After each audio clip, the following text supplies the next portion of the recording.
Very good morning to all students. तो आज हम लोग अपने एनटीएससी लेवल पे आगे बात करेंगे। लास्ट क्लास में आप लोगों ने ये देखा है कि लास्ट वीडियो की अगर हम बात करें तो उसमें हमने अपना पोर्शन कवर किया था और उसमें हमने डीएनए के बारे में पढ़ा।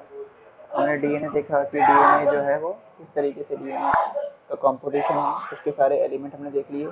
अब हम कुछ डीएनए के बारे में कुछ जनरल पॉइंट और समझते हैं। तो सबसे पहले हम समझते हैं some important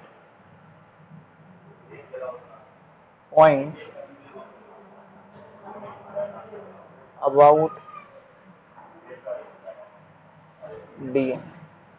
डीएनए के बारे में कुछ इंपॉर्टेंट पॉइंट्स अगर देखें तो इसमें पहला पॉइंट ये है कि जो डीएनए है वो कैसा है, डबल हेलिक्स होता है। DNA is double helical structure. DNA double helical structure है। दूसरा पॉइंट ये कहता है कि जो डीएनए है, जो मोस्ट कॉमन डीएनए होता है वो होता है बीडीएनए। ठीक है, तो most common DNA is B DNA. इसके अलावा जो डीएनए की लेंथ है, length of a DNA is about 2.2 metre, या फिर कुछ बुक्स में इसको 2 मीटर भी मेंशन किया हुआ है। इसके बाद अगर डीएनए को अगर हम समझें तो जो डीएनए का डबल हेलिकल मॉडल है ये किसने दिया था, ये हम पढ़ते हैं। DNA double helical model given by James Watson and Francis Crick. James Watson और फ्रांसिस क्रिक ने दिया था डीएनए का डबल हेलिकल मॉडल। ठीक है, ये सारी बातें हमने डीएनए के बारे में समझी हैं। अब हम इस डीएनए की लेंथ हमें पता है कितनी है, 2 मीटर है या 2.2 मीटर है। तो हम यहाँ समझते हैं कि 2.2 मीटर लंबा डीएनए किस तरह से एक न्यूक्लियस के अंदर पैक होता है। तो हमारा जो नेक्स्ट टॉपिक आता है वो है पैकेजिंग और डीएनए, कि भाई डीएनए की पैकेजिंग कैसे होती है ये हमें समझना है। तो पैकेजिंग के लिए हमें एक बात पता है कि अगर हम डीएनए की बात करेंगे तो हमें ये पता है कि डीएनए के अंदर क्या होता है। इसको पैकेजिंग के लिए हमारे डीएनए के साथ अटैच रहता है प्रोटीन। तो जैसे डीएनए किसके साथ पैक होगा, डीएनए पैक होगा बेसिक प्रोटीन के साथ। तो जो पैकेजिंग है for packaging basic proteins are required. इसमें बेसिक प्रोटीन की जरूरत होती है। और ये जो बेसिक प्रोटीन है इनकी अगर हम बात करेंगे तो ये अलग अलग टाइप के हो सकते हैं।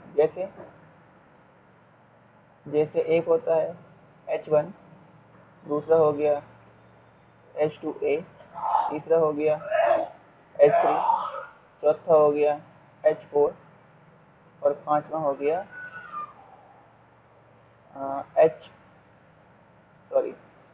H2A, H2B, H3 और H4। ये होगा 5 प्रोटीन। और ये जो सारे प्रोटीन हैं, ये जो है H1, H2A, H2B, H3 और H4, इनको बोलते हैं हम हिस्टोन प्रोटीन। यानी कि जो डीएनए है वो किसके साथ पैक होता है, DNA is packed with histone protein. तो एक पॉइंट लिखेंगे आप, DNA is packed with histone protein. DNA is packed with histone protein, please point लिखिए, DNA is packed with histone protein to form chromosome, to form chromosome. Histone protein के साथ pack होकर ये chromosome की formation करता है। अब देखिए, ये पैक होके क्या बनाएगा, क्रोमोसोम बनाएगा। तो किस तरह से ये पैक्ड होगा उसको अगर हम समझें, तो जैसे इसमें हम ये समझ सकते हैं कि इसमें दो मॉलिक्यूल तो इसके H2A के, दो मॉलिक्यूल H2B के, दो मॉलिक्यूल H3 के और दो मॉलिक्यूल H4 के। तो टोटल कितने हो गए, दो इसके, दो तो 4, 6 और 8। तो टोटल हो गए 8 मॉलिक्यूल। 8 मॉलिक्यूल हैं,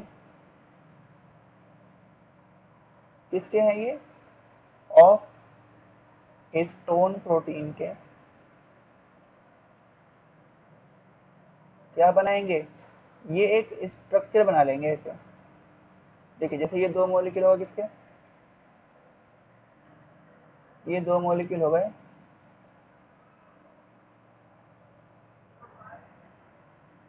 ये हो गए H2A, और ये दो मॉलिक्यूल किसके हो गए,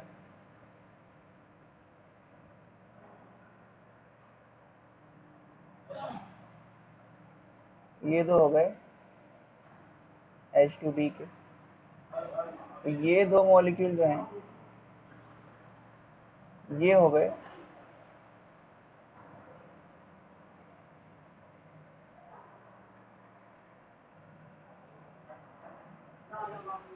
H3 के, और ये दो मॉलिक्यूल हो गए H4 के। और इस पूरे स्ट्रक्चर को जो 8 मॉलिक्यूल के मिलने से बना है, ये जो पूरा स्ट्रक्चर है इसको बोला गया हिस्टोन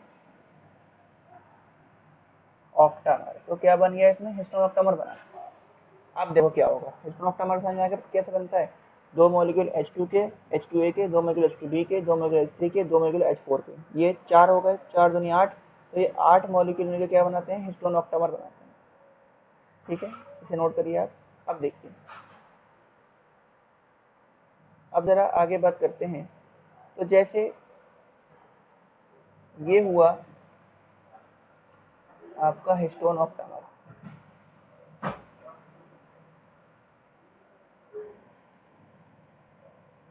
ये है हिस्टोन ऑक्टामर। इस ऑक्टामर के ऊपर ऐसे ये डीएनए आएगा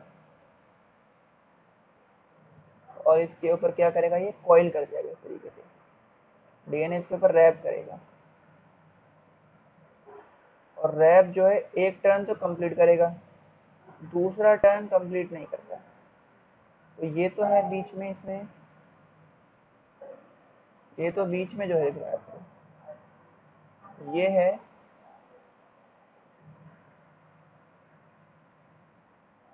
हिस्टोन ऑक्टामर, और इसके ऊपर जो ये कॉइल हुआ है, रैप हुआ है, ये है डीएनए। ठीक है, अब कहीं ये कॉइलिंग ओपन ना हो जाए तो यहाँ पर एक और प्रोटीन आएगा और इसको ऐसे ब्लॉक कर लेगा। और ये प्रोटीन जो इसको ब्लॉक कर रहा है, ये प्रोटीन है H1 प्रोटीन। और ये जो पूरा स्ट्रक्चर बना जिसमें आपका डीएनए और हिस्टोन ऑक्टामर पैक हो गया, इस कंप्लीट स्ट्रक्चर को नाम दिया गया है न्यूक्लियो न्यूक्लियोसोम। ठीक है, तो न्यूक्लियोसोम की फॉर्मेशन हो गई। और एक न्यूक्लियोसोम में कितने नाइट्रोजन बेस पे होते हैं, नाइट्रोजन बेस पे पता है आपको, एडेनिन, गुआनिन, थाइमिन, साइटोसिन।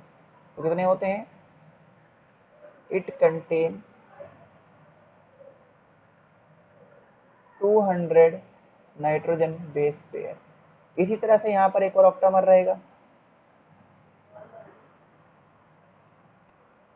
ठीक है, एक ये हो गया ऑक्टामर, इसके ऊपर ये डीएनए इस तरीके से आगे बढ़ रहा है, और ये क्या होगा, इसके ऊपर ऐसे कॉइल कर जाएगा। और यहाँ पर एक और वही H1 प्रोटीन आएगा, और इसको ब्लॉक कर देगा ऐसे। ये भी हो गया न्यूक्लियोसोम। और दो न्यूक्लियोसोम को जोड़ने वाला जो डीएनए है बीच में, ये जो डीएनए पैक नहीं हुआ है, जो यहाँ देखा जा रहा है ये, या फिर ये,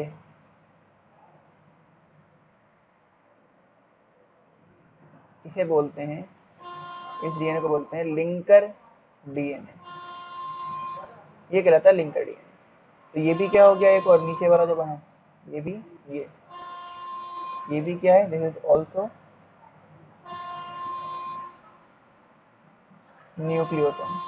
अब ये डीएनए और कॉइल होगा और पैक होगा, तो फर्दर क्या होगा आगे हम यहाँ देख लेते हैं। Further coiling of DNA to form, क्या बना देगा कॉइल होकर ये, आगे देखते हैं इसको, ये नोट कर लेंगे आप। इसको फर्दर कॉइल होकर ये बनाएगा क्रोमोसोम। क्या बनाएगा ये, फर्दर कॉइल होकर इसने बना दिया यहाँ पर टू फॉर्म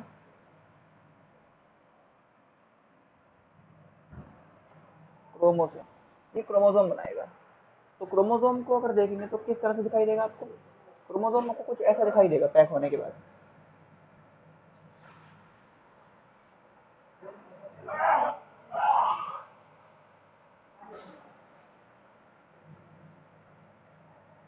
कुछ जगह तो बहुत टाइटली पैक होकर दिखाई देगा इस तरीके से आपको ये, और कुछ ये कैसा दिखाई दे रहा है, लूजली पैक दिखाई दे रहा है।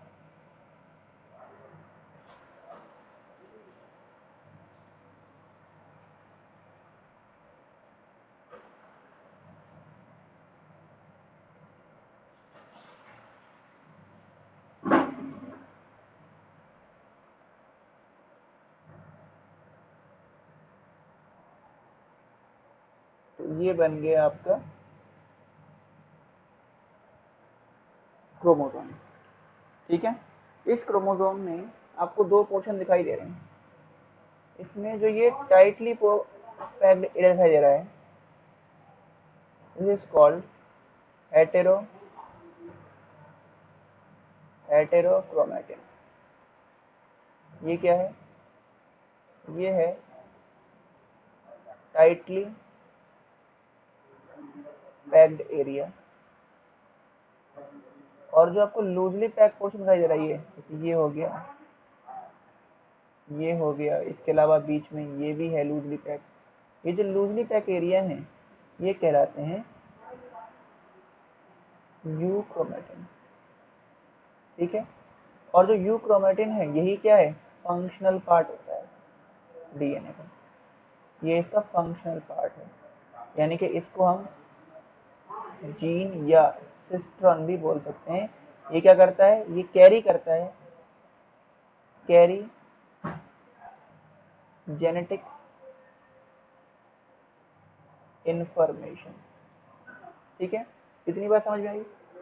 अब हम जरा एक छोटी सी बात और समझ लेते हैं क्रोमोसोम के अंदर, आप इसे बनाइए। इसके बाद हम एक थोड़ा सा पॉइंट और समझते हैं क्रोमोसोम को से लेके उसके अंदर हम कि दो जो इसके साइड है इनको क्या बोलते हैं, ये सारी चीजें थोड़ी समझते हैं। एक और स्ट्रक्चर लाते हैं हम क्रोमोसोम का, देखिए।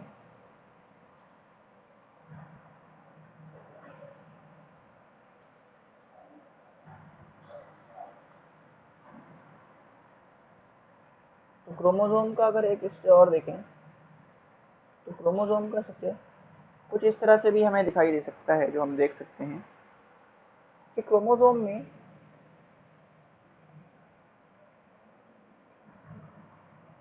ये जो बीच में स्ट्रक्चर दिखाई दे रहा है आपको,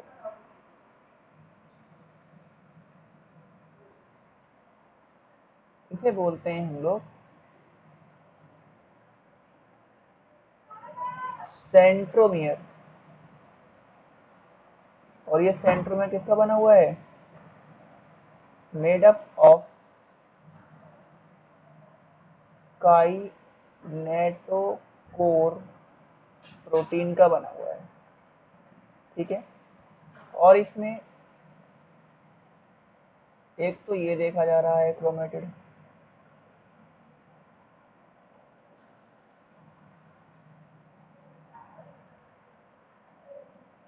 और एक ये देखा जा रहा है क्रोमेटिड। तो एक क्रोमोसोम के अंदर 2 क्रोमेटिड देखने को मिलते हैं। ये हो गया दोनों जो एक क्रोमोसोम के जो 2 क्रोमेटिड हैं, ये दोनों कहलाते हैं सिस्टर क्रोमेटिड। ये पूरा एक क्रोमोसोम है, ये क्या है, 1 क्रोमोसोम। ठीक है, तो आप एक पॉइंट लिख सकते हैं, ईच क्रोमोसोम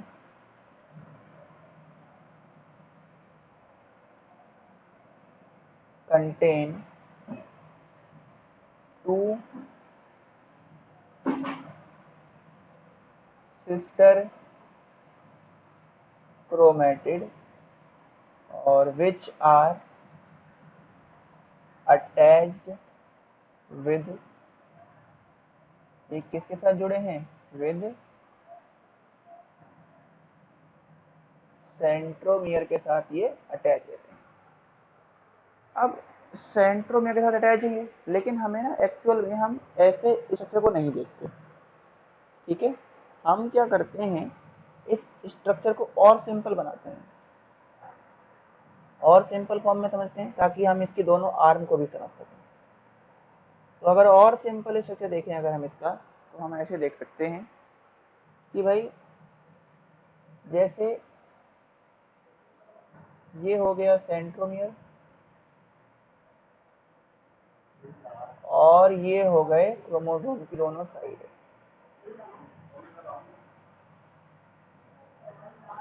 ठीक है, एक हो गया ऊपर वाला, ये हो गया पी आर्म, इसको पी आर्म बोलते हैं, नीचे वाले को बोलते हैं क्यू आर्म, और ये बीच में आपको पता ही है, बीच में क्या है, ये है सेंट्रोमियर।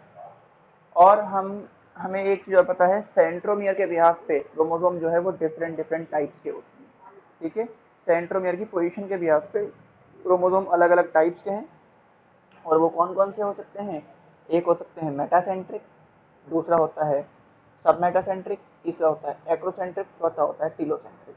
ये जो है टेबल फॉर्म में मैं आपके पास पिक सेंड करूंगा, और आप इसको एज इट इज टेबल को ड्रॉ कर लीजिए कि 4 तरह के क्रोमोसोम है, कौन कौन से और उसकी शेप क्या होती है वो भी उस टेबल के अंदर मेंशन है, तो वो हम आपको सेंड कर देंगे।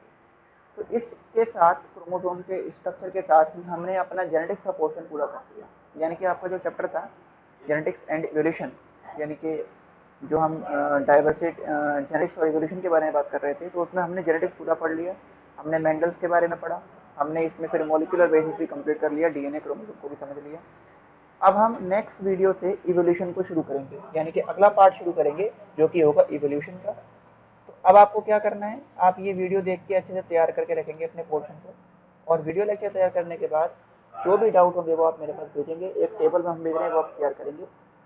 दूसरा, कुछ क्वेश्चंस हैं आपके मॉड्यूल के, वो होमवर्क जो होगा क्वेश्चंस का जो पोर्शन है वो हम आपको व्हाट्सएप ग्रुप पे आपको सेंड करेंगे, और आप वो क्वेश्चंस भी कंप्लीट कर लेंगे। तो थैंक यू सो मच, यहाँ तक पढ़ते रहेंगे, बाकी कंटिन्यू करेंगे नेक्स्ट। Thank you.